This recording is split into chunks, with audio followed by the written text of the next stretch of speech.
That was my fresh ground beef that I placed into my 13 by 9.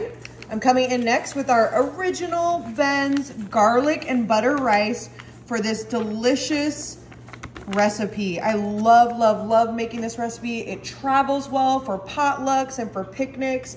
I'm coming in next. I have our diced Italian tomatoes going right in. I keep the juice in as well. I love the juice. It has a good little flavor and it's great to add to this recipe. I have some freshly diced white onion. I'm gonna go in with maybe about half that white onion, or maybe even all of it. Let's just do it all. I love a good onion. Ooh, it smells super, super fresh too. And to add some seasonings, I'm going in with some garlic. Of course, we love a good garlic. I'm gonna go with about that much, that minced garlic. And we cannot forget the best part of this recipe, our Italian style shredded cheese.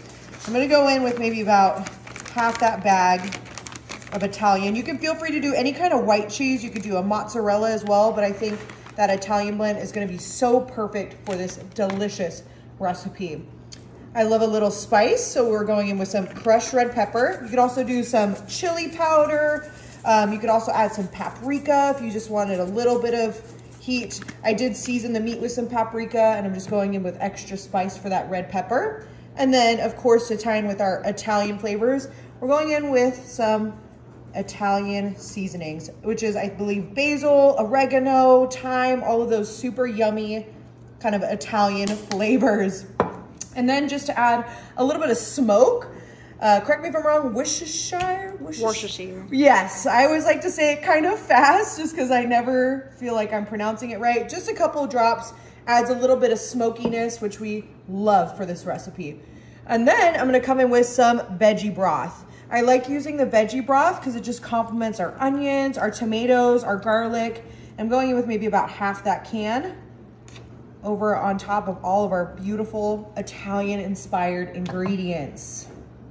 All right, now that we have everything in our pan, I'm gonna grab our handy dandy spatula. And we're just gonna make sure that all of those ingredients are evenly combined. I didn't cook our Uncle Ben's rice, so you can just leave that uncooked. I did cook our ground beef. You could also do a ground pork or a ground chicken. You could also do like mushrooms if you wanted to do a vegetarian dish.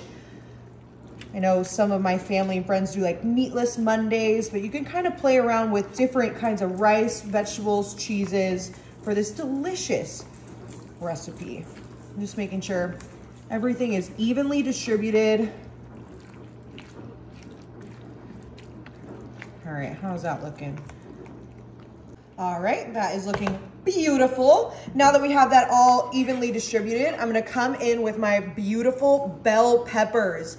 I'm gonna start with my orange and we're just gonna plop that right down into our little 13 by 9, just like so. I have, of course, our orange ones, our green ones, and then my personal favorite, the red bell pepper. I feel like the red is kind of a sweeter bell pepper along with the orange and yellow, and then the green is definitely more of the earthier of the bell peppers. And we are ready to pop this into our oven for about 30-45 minutes at 350. Our stuffed pepper casserole just came out of the oven. Our peppers are nice and cooked. Everything is beautifully baked. We have a little bit of a crust. That cheese looks amazing. I'm gonna go right on in. I think I'm gonna go for a yellow one. And the great thing about this is you have all of your stuffing right inside your pepper. Oh, I mean, look at how incredible that looks. Our rice is fully cooked. We have our ground beef in there. I'm gonna go right on in for a delicious bite. Let's see, we wanna make sure we get some of that pepper and all of our stuffing. Oh, look at our pepper too, so perfectly cooked. Still a little crunch, which I like.